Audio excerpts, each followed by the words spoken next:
Mark Lamont Hill loses his mind, starts shaking uncontrollably. His camera is shaking and screaming that if she says it, she'll cause him harm. Well, the N-word has been the topic of the week. Every episode of America 2025 seems to have its own plot line, and the plot of this week's episode is the N-word. And, when compared to some of this season's recent installments, we have to admit that this one has been, if nothing else, pretty entertaining. And that was especially the case if you watched Piers Morgan's show yesterday, where he assembled a panel, including Myron Gaines, Lily Gaddis, who went viral with her own N-word controversy about a year ago, and Mark Lamont Hill, the race-baiting activist and former cable news personality who, according to Wikipedia, currently works for Al Jazeera. Not a very surprising career turn for him. With a panel like this, you are no doubt expecting a civil, polite, intellectually rigorous debate. And if you are expecting that, then I'm sorry to disappoint you, because instead, it went like this. I want to live in a country where people are allowed to say what they want unashamedly, and you will well, go not on then, have say free, it. Say you the will M- not have Go on, free say speech. go on. Say the M word. Go on. No. hang on. Invite. No. I don't want you to invite this woman to say a racially harmful term in front of me, because I'm the only on here. So if she says it, I'm the victim of it. So please don't invite her for ratings to call me the N-word, because that's basically what it's going to be. There's a bunch of white people up here. You and one Uncle Tom on the left here, and asking her to say the N-word while I'm here is ridiculous. You would not sit here with a Jewish person and say, please use a Jewish slur in front of this Jewish. It's ridiculous. I understand you don't have any bad intent, Piers. I understand what you're trying to do, but we already know she's racist, and I don't want to invite a racial harm to me. I hear you, and I accept that, and we'll leave it there. Thank you all very much. So let's review what just happened. Piers Morgan tries to coax the woman Lily into saying the N-word. Mark Lamont Hill loses his mind, starts shaking uncontrollably. His camera is shaking and screaming that if she says it, she'll cause him harm. But in the process of screaming about how she can't say the word, he himself says the word. It's bleeped out, so you may have missed it, but Mark screams that he's the only N-word on the panel. And then to cap things off, he calls the other black panelist, Myron, an Uncle Tom, which is also a racial slur. So if you're keeping track at home, Mark said 2 racial slurs while shrieking about how he doesn't want to hear any racial slurs. So it's like if you were eating a peanut butter and jelly sandwich and then someone comes by, starts freaking out because they have a peanut allergy, and while they're yelling at you to stop eating your peanut butter and jelly sandwich, they're just popping fistfuls of honey roasted peanuts into their mouth. I mean, it's like a psychotic spectacle. Why do I have a problem with the scene that we just witnessed? Well, on one level, I don't have a problem with it. It's really funny, but why do I have like an intellectual problem with it? Well, is it because I love the word and I wish for people to go around yelling it at the top of their lungs? No, it's vulgar. In fact, Piers should not have asked Lily to say it. I mean, it's great. That's great television. Piers Morgan has a great instinct for TV, but he should not have asked her to say it for the same reason that he shouldn't dare her to say the F word on live TV. Right? The problem is not that Mark doesn't like the word. The problem is that, and if he had just said, hey, don't tell, it's vulgar. Don't ask her to say a vulgarity on live TV. If he had just said that, we wouldn't even be talking about this. Totally reasonable way to respond. The problem is that he literally shakes with fear at the very suggestion of the word, like a child terrified that if someone says Bloody Mary into the mirror 3 times, it might summon an evil spirit from the bowels of hell. And yet, while frantically warning of the unspecified harms caused by hearing the word, he forces everyone to hear it by saying it himself. That's the problem. That is obviously the problem. At least obvious to rational people. But I've heard from a lot of very irrational people on the topic this week. People who, while trying to refute my point about the word, only manage to reinforce it. And that brings us to a guy who goes by the X handle, The Strong Dad. But he doesn't seem very strong in the video that he posted responding to my monologue on the Shiloh Hendricks case. And so let's watch a little bit of that. If you want to use the word, use that. Go ahead. Use it. In real life. In your walking every day. Use that. If you really care so much about the word, it's a free country, right? Trump's in office, so the freedom bells and popes and eagles and or whatever right? It's supposed to be ego, right? Say that. Go out in your normal, because this is what y'all do. You say it online behind faceless accounts because you're either robots or go out there in your normal life and go call big black. Go do it. It's a free country. If you're really not if you're really descendant of George Washington, you'll go out there and do it. Go do that. Go, Aaron, go call the that you know will drag your ass through the street. Go call her. You know you want to do it. It's a free country. It's a free country. The consequences are your own. White people who complain about not being able to say, they on some crybaby. Because this is really what they're saying. I want to say, but I don't want to get punched for it. I don't want to get mad at me for it. Like Matt Walsh, you with a tranny beard is not man enough to say, I want to be racist.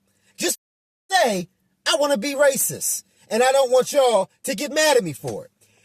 Unfortunately, you don't have the right to be racist without us getting mad at you for it. If you want to be a racist, because that's what it comes down to, then you have to be able to accept that God's given consequences could be enacted upon you. Who knows?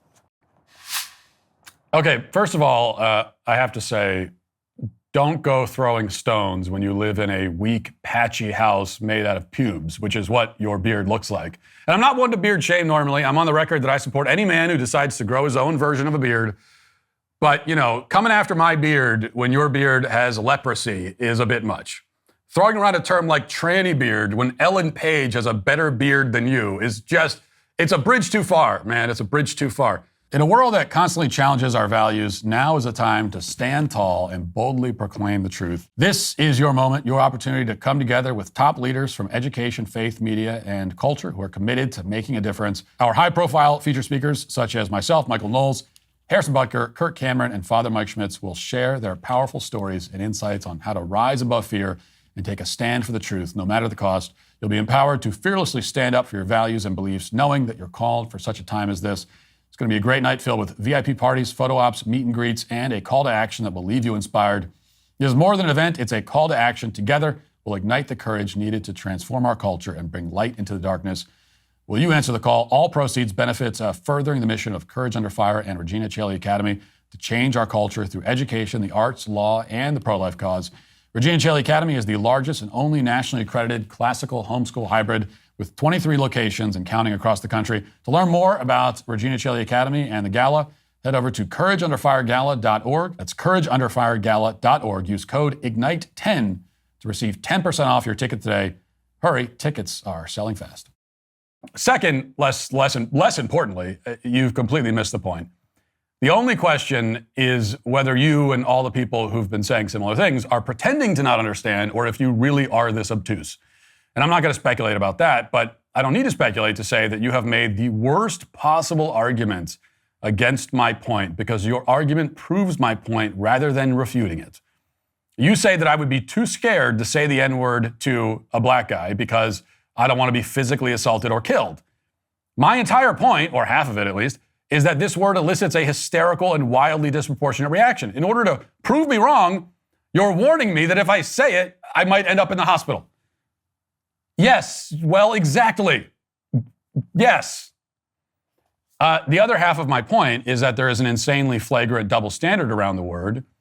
You helpfully demonstrated that as well by using the word at least a dozen times in your video about why I shouldn't use the word. All that said, I do understand why you're getting so upset. I understand why Mark Lamont Hill was shaking with rage like a 2-year-old who was just told that it's time to leave the playground. I get it. For a long time in this country, there has been a rule surrounding this word. The rule stipulates that the word is so unspeakably evil that if a white person says it, you can physically assault him. And if you say it as a black person, it's not offensive or even vulgar in the slightest. So it's the first ultra taboo in the English language or any other language in the history of the world, as far as I know, that switches off suddenly depending on the skin pigmentation of the person saying it. That's the rule. The rule makes no logical or moral sense. It's obviously totally unreasonable, but people followed it anyway, largely because, as you helpfully point out, there was an implicit or even explicit, oftentimes, threat of, among other things, great physical harm if they didn't follow it. So it was an unreasonable and indefensible rule that gave you a certain amount of privilege and power. It's nice to be on the winning side of a rule like that. May not be fair, it may not make sense intellectually, but it's kind of fun and satisfying if you have a sadistic streak to watch people jump through hoops and march on command like little wind-up monkeys with cymbals. You know, like watching other people do that, if you're a sadistic person, is enjoyable. The rule surrounding this word is linguistically unprecedented. There's, again, never been a word in any language ever treated quite like this one. But there's nothing unprecedented about forcing or manipulating people into following artificial, arbitrary rules. I mean, we've seen quite a lot of that, especially recently. This is spiritually no different than social distancing. You gotta be 6 feet apart. Not 4, not 8, 6. Respecting pronouns is another one. These are all rules that can't be defended, can't be justified. They can't even really be coherently explained. People follow them anyway. Until one day, a few people, and then a few more, and a few more, stop and say, hey, wait a minute. Why are we doing this exactly? Why is this a rule? Who is this for? Who does this benefit? Who made this up? Like, why? And the moment people start asking those questions, the game is over. And people who benefited from the game, like you, always react the same way. You get angry, you panic, you make threats. I understand. People were cooperating, now they aren't. And that's always frustrating and kind of jarring for the proponents of the incoherent, indefensible rule. But you don't actually need to panic. You know, there is another way to respond. You could just say this. Here's what you could say. Yes, obviously it's totally wrong and insane for anyone to be physically harmed over a word. And yes, if I say the word, then I cannot rightly tell anyone else to not say it. That's a basic rule of life. You cannot do something and then tell other people not to do it. So instead, you might say, why don't we all just refrain from saying it for the same reason in the same way that most of us try to refrain from using any other slur or vulgarity? If you said that, I, along with most everyone else, would say in response, yes, agreed. Sounds like a plan. And then we could move on and never talk about the subject again. We could never talk about it ever again. You could, in other words, just be reasonable and honest and consistent and humble, which, by the way, is always the better option. But you and Mark Lamont Hill and your race-hustling compatriots have ruled out reasonableness and honesty and consistency and humility. So instead, you scream and panic and threaten, which is a tale as old as time. And it's why you are today, I'm afraid to say, canceled. If you'd like to see what else I have to say, you can access my full show by going to dailywire.com or by going to the Matt Walsh Show Twitter page. Hope to see you there. Godspeed.